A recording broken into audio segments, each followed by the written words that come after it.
हाँ हामिद मीर साहब, आप अपनी बात कंटिन्यू कीजिएगा और यही सवाल आपसे भी है कि एक्ट का लदम करार देने से नवाज शरीफ की नाअहली चैलेंज किए जाने और इसी तरह मफाद आमा के तहत दीगर मुकदमात पर क्या असरात होंगे? देखिए, मैंने पहले भी अर्ज किया कि जिस कौमी असम्बली ने ये बिल मंजूर किया था, ये कानून मंजूर किया था, वो खत्म हो चुकी है, वो डिसॉल्व खत्म हो चुकी है, उसको डिसॉल्व कर दिया गया है। और अब इस कानून के खिलाफ जो है वो कोई सियासी पार्टी जो है वो तो जा सकती है असम्बली में, सुप्रीम कोर्ट में जा सकती है, लेकिन वो स्पीकर या वो जो जिन लोगों ने इसको मंजूर किया था वो तो नहीं जा सकते। तो इसमें उस वक्त भी ये बात बहुत से आईनी माहिरीन ने की थी कि इस पर सदर मुमलकत ने दस्तखत तो कर दिए हैं, लेकिन इसको सुप्रीम कोर्ट जो है वो इसको कलअदम करार दे सकती है, क्योंकि ये आइन से मुतसादम है। सुप्रीम कोर्ट का जो ऑर्डर आया है उसमें भी इसको आइन से मुतसादम करार दिया गया है। तो अब लगता ये है कि अगर इस एक कानून को सुप्रीम कोर्ट आइन से मुतसादम करार दे दिया है तो ये पिछले 5-6 महीने में बहुत से कवानीन जो हैं वो कौमी असम्बली ने और सेनेट ने मंजूर किए हैं। एक एक दिन में 122, 123 कानून भी मंजूर किए गए हैं, और ये सारे कानून जो हैं ये सुप्रीम कोर्ट में तो नहीं जाएंगे, लेकिन इनमें से बहुत से कवानीन जो है उनको सुप्रीम कोर्ट में चैलेंज किया जा रहा है। कुछ की पटिशंस एडमिट हो चुकी हैं, कुछ की एडमिट नहीं हुई। तो ये मेरे ख्याल एक शुरुआत है, और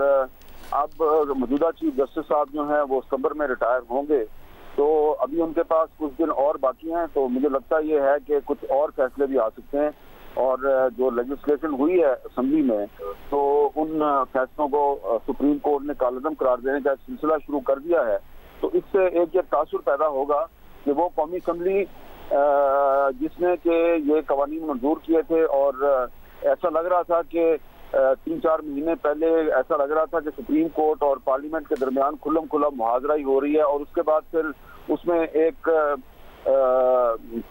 खामोशी आ गई थी और ऐसा लग रहा था हालात ठीक हो गए। लेकिन अब जब वो कौमी असम्बली खत्म हो गई है तो सुप्रीम कोर्ट की तरफ से एक फैसला सुना के ये अब पैगाम दिया गया है कि हम बाकी कवानीन को भी कालअदम करार दे सकते हैं। क्या स्पीकर को फौरी तौर पर रिव्यू की तरफ जाना चाहिए? ये अब उन्होंने फैसला करना है, लेकिन इसमें एक बड़ी क्लियर डिवीजन थी, और जो लायर्स कम्युनिटी थी, जो कानूनी माहिरीन थे, उनमें बड़ी डिवीजन थी। सुप्रीम कोर्ट बार एसोसिएशन के सदर आबिद जुबैरी साहब और Lahore high court bar association और बहुत सी जो बार एसोसिएशन हैं वो ये कह रही थी कि ये जो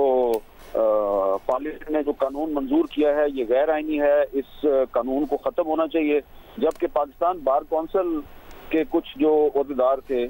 और कुछ जो आईनी माहिरीन थे उनका ख्याल था कि ये पार्लियामेंट का इस्तेहकाक है, पार्लियामेंट जो है वो कोई भी कानून बना सकती है। लेकिन मैं ये समझता हूँ कि इस कानून पर पार्लियामेंट के अंदर उस तफसील से बहस नहीं हुई जिसकी जरूरत थी, और अटॉर्नी जनरल जो हैं उन्होंने भी इस मामले पे वैसे दलाइल नहीं दिए जिस तरह के दलाइल जो है वो कुछ वफाकी वज़रा इस कानून के हक में देते रहे। तो मैं समझता हूँ कि अगर स्पीकर साहब राजा परवेज अशरफ साहब जो हैं वो रिव्यू में जाना चाहते हैं तो जरूर चले जाएं, ये तो उन्होंने फैसला करना है। लेकिन इसमें ये भी देख लें कि जो अटॉर्नी जनरल जो है वो पहले इसको डिफेंड नहीं कर सका प्रॉपरली, तो दोबारा फिर वही अटॉर्नी जनरल होगा तो वो कैसे इसको डिफेंड करेगा। हामिद मीर साहब, इस फैसले की टाइमिंग कितनी अहम लग रही है आपको? असेंबली तहलील होने के अगले दिन इस फैसले का आना और इस एक्ट को कलअदम करार दिया जाना। जी हाँ, टाइमिंग इसकी जो है वो बड़ी ही अहम है, और इसमें आप ये कह सकते हैं कि बहुत सी कॉन्स्पिरेसी थ्योरीज जो हैं वो जन्म ले सकती हैं।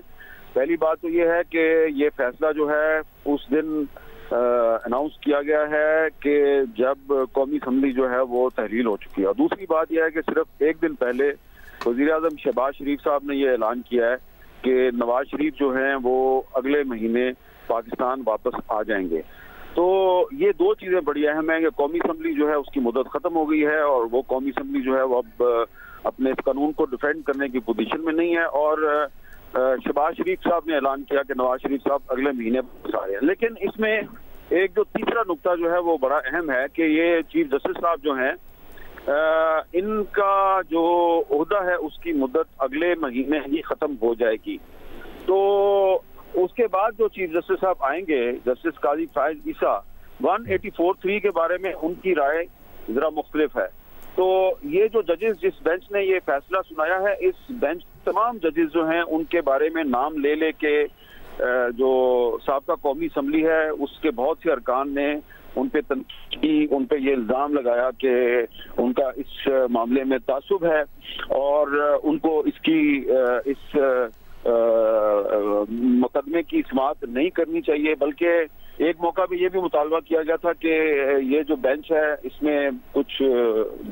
और जजेस को भी डाला जाए। तो देखें, ये अब कोई सीक्रेट तो नहीं है कि इस वक्त जो मौजूदा सुप्रीम कोर्ट है उसके जजेस में एक तकसीम है, वो 2 ग्रुपों में तकसीम है। एक ग्रुप के जजेस ने इस फैसले को अनाउंस किया है और जब इस ग्रुप से ताल्लुक रखने वाले चीफ जस्टिस साहब थोड़े दिन में रिटायर हो जाएंगे तो उसके बाद एक दूसरे ग्रुप के से ताल्लुक रखने वाले चीफ जस्टिस साहब जो हैं वो आ जाएंगे। तो उसके बाद देखते हैं कि फिर वो जो नए चीफ जस्टिस साहब होंगे वो इस मामले पे कैसे आगे बढ़ते हैं। लेकिन मैं दोबारा अपनी बात दोहराना जरूरी समझता हूँ। मेरी इंफॉर्मेशन के मुताबिक पिछले कुछ दिनों में जो कवानीन पार्लियामेंट ने मंजूर किए हैं, कम से कम 3 कवानीन जो हैं उनके बारे में उनको चैलेंज करने के लिए पिटीशन तैयार की जा चुकी हैं और कुछ वकला जो ये पिटीशन फाइल करेंगे उन्होंने